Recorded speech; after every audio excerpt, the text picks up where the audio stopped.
سما pod cost کے ساتھ میں ہوں فلک چوہان. اور چند دن پہلے کوئٹہ میں ایک انتہائی افسوسناک واقعہ پیش آیا جس میں ایک ڈاکٹر کے اوپر تیزاب پھینک دیا گیا اور پولیس کی بروقت کارروائی کے بعد جو ملزم فرار ہو رہا تھا وہ ایک انکاؤنٹر میں مارا گیا. اسی حوالے سے بات کریں گے کہ تیزاب گردی کے حوالے سے کیا کیا قانون ہمارے پاس موجود ہیں اور ایسے ملزمان کو کیا سزائیں مل سکتی ہیں. اور اسی حوالے سے بات کرنے کے لیے ہمارے ساتھ موجود ہیں ایڈوکیٹ فیض الحسن. السلام علیکم فیض صاحب, کیسے ہیں آپ؟ وعلیکم السلام.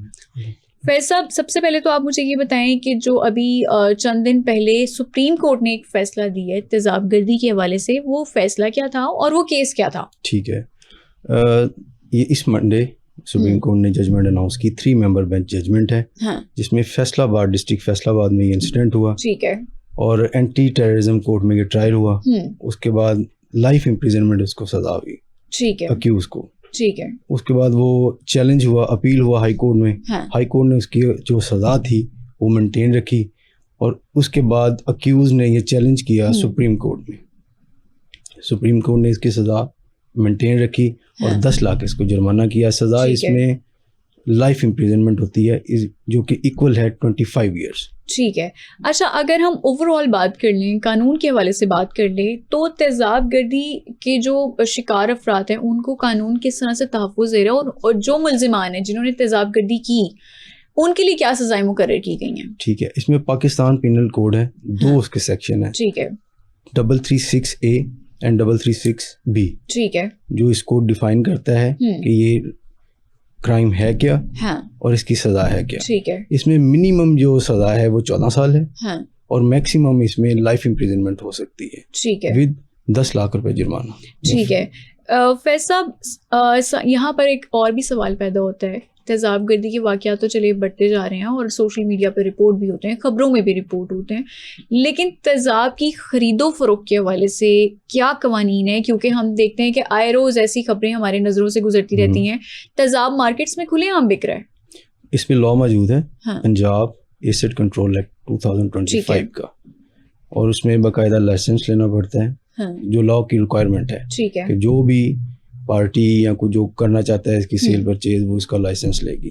ان کیس آف وائلیشن 3 سال اس کی سزا ہے اور یہ نان ویلیبل اوفینس ہے. اچھا جی. تو پھر عوام کی طرف سے عمل درآمد کیوں نہیں کیا جا رہا؟ کیونکہ ہم دیکھتے ہیں کہ بازاروں میں یا پھر بہت سارے ایسی جگہیں ہیں وہاں پر تیزاب کھلم کھلا بک رہا ہے, لیکن لا از دیئر, لیکن اس کی امپلیمنٹیشن سلو ہے, اس میں پرابلم ہے. تو یہ ادارے اور انسٹیٹیوشن جو ہیں اس کو بہتر کر سکتے ہیں اگر اس کی پراپر طریقے سے مینجمنٹ کریں. اچھا, تیزاب گردی کے حوالے سے جو واقعات پیش آتے ہیں ان کا پروسیجر کیا ہوتا ہے؟ لیگل پروسیجر کس طرح سے چلتا ہے؟ اچھا, اس میں اسپیشل لا ہے. ٹھیک ہے. جو اس طرح کے واقعات ہیں اس کے ٹرائل کے لیے, اور 4 ماہ میں اس کی ٹرائل کو کنکلوڈ کرنے کی لمٹ ہے کہ 4 ماہ میں کورٹ نے اس کو ٹرائی کرنا ہے. اور یہ کورٹ آف سیشن ہے جو اس کو ٹرائی کرتی ہے. ٹھیک ہے.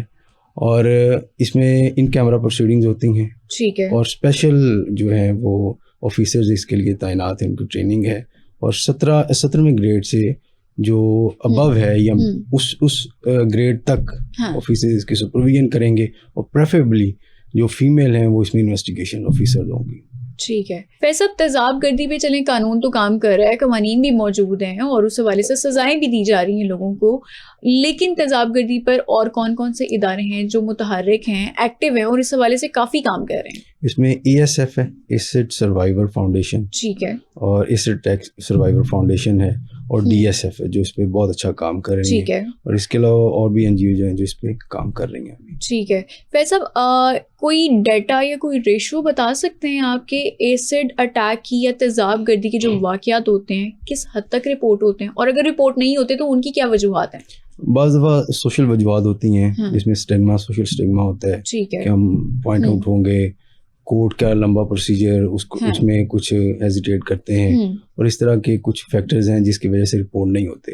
لیکن ابھی 70% تک رپورٹ ہو رہے ہیں اور اس میں کنوکشن ریٹ بھی اس حد تک اچھا ہے. ٹھیک ہے. اچھا, اکثر ہم دیکھتے ہیں اور یہ میں آپ کے سامنے بھی پوائنٹ رکھنا چاہوں گی, اکثر جب کیسز اس طرح کے واقعات رونما ہوتے ہیں, تیزاب گردی ہوتی ہے, وہاں پر آؤٹ آف کورٹ سیٹلمنٹ ہو جاتی ہے. جی. کیا وجوہات ہیں؟ ایز اے لائر آپ کس طرح سے ان وجوہات کو دیکھتے ہیں؟ اچھا, یہ جو اب لا ہے جو آپریٹ کر رہا ہے پاکستان میں, اس میں آؤٹ آف کورٹ سیٹلمنٹ نہیں ہے. یہ نان کمپاؤنڈیبل اوفینس ہے.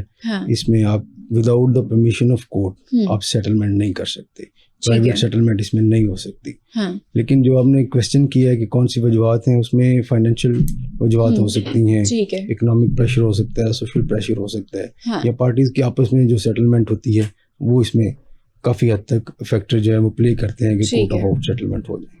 ٹھیک ہے جی, بہت شکریہ. ہمارے ساتھ موجود ہے ایڈوکیٹ فیض الحسن, جو تیزاب گردی کے حوالے سے جو قوانین بنائے گئے ہیں اور جس طرح سے امپلیمنٹیشن ہو رہی ہے اس حوالے سے بات کر رہے تھے. فلک چوہان کو دیجیے اجازت, اگلے ایپیسوڈ میں دوبارہ ملاقات ہوگی, تب تک کے لیے اللہ حافظ.